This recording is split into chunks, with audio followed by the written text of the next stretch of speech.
Okay, it's recording. Super awkward and bad, so don't judge me. And I guess we're gonna start. Okay, it's recording. Go. Oh, it is? Oh, okay.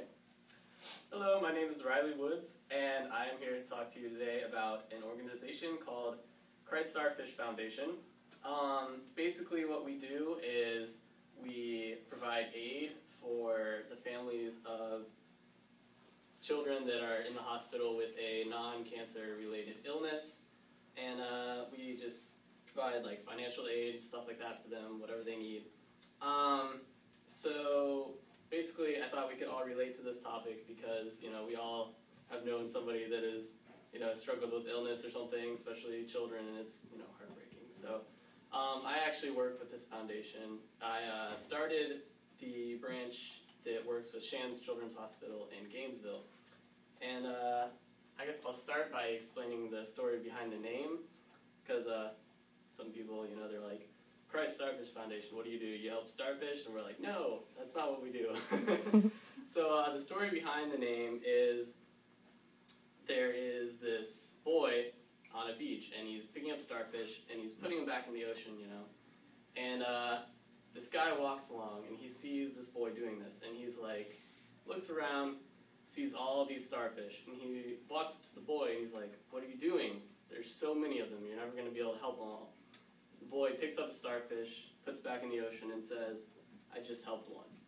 And so, basically, that inspired our name because we know that we're not going to be able to help all the kids out there and all the families out there who struggle with illness and are put in a situation like that, but we know that the one that we do appreciates it. So that's where the name came from, and obviously the Christ before it implies that we are a Christian organization, so everything we do is for the glory of our Lord.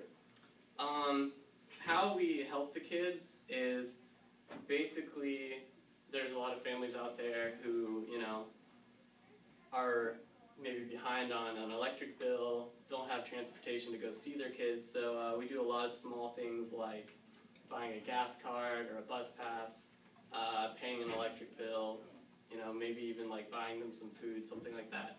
So we do a lot of small things like that. We also do a lot of larger projects, usually like 2 or 3 a year. Like last year it was the Joshua Project, which this young boy had an illness where he could no longer, you know, get around without a wheelchair or anything. And the card that the family had wouldn't allow for him to, you know, get places in his wheelchair. It wasn't accessible. So we raised the money to buy him a wheelchair accessible van. And that was our largest project last year, other than, of course, our Christmas project, which most of you have helped with in the past. Our Christmas project is basically self-explanatory. We raise money and get donated toys and stuff, and take them to the hospital on Christmas Day for the kids that are going to be there. This is our only project of the year that does include cancer patients. So those are our projects, or the ways that we help the kids and their families. The way that we are able to do this is, of course, through donations. We're 100% nonprofit, so we rely on the funds that come in. We actually work with the social care workers in the hospital. They kind of screen the patients for us and, you know, help us find the ones that are eligible and qualify, meet our qualifications for help. We do a lot of fundraising, obviously, to fund these projects. The biggest of which is a golf tournament and silent auction, which is coming up in September. So you'll be hearing more about that. But basically what we do is we, like I said, survive off of the donations of people who are willing to help us. So, in conclusion,